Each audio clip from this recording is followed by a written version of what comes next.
যাদের আয়ের চেয়ে ব্যয়ের পাল্লা ভারী, সেই সব নিম্ন ও মধ্যবিত্ত মানুষের শেষ আশ্রয়স্থল আদ্দিন হাসপাতাল। আদ্দিন বন্ধের প্রতিবাদে ও স্বাস্থ্যসেবা কার্যক্রম শুরু করার দাবিতে নাগরিক সমাজের ব্যানারে হাসপাতালের সামনে মানববন্ধন ও সমাবেশ করেছে মগবাজার ও তৎসংলগ্ন এলাকার বাসিন্দারা।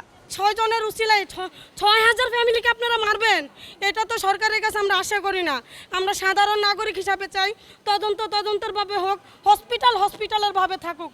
কেবল স্থানীয়রাই নন, স্বতঃস্ফূর্ত মানববন্ধনে যোগ দিয়েছেন দূর দূরান্ত থেকে আসা ভুক্তভোগী ও পথচলিত মানুষ। এই যে পরীক্ষা করাইছি, এটা আপনার মনে করেন যে সর্বোচ্চ মনে হয় 800 না 700 টাকা নিছে। এটা যদি প্রাইভেটে করতে যাই তাহলে আমার মিনিমাম 3200 টাকা দিতে হইব। ক্ষোভ প্রকাশ করে বক্তারা বলেন, কোনো প্রশাসনিক জটিলতার কারণে এত বড় মানবিক প্রতিষ্ঠান বন্ধ করা সার্বজনীনভাবে গ্রহণযোগ্য নয়।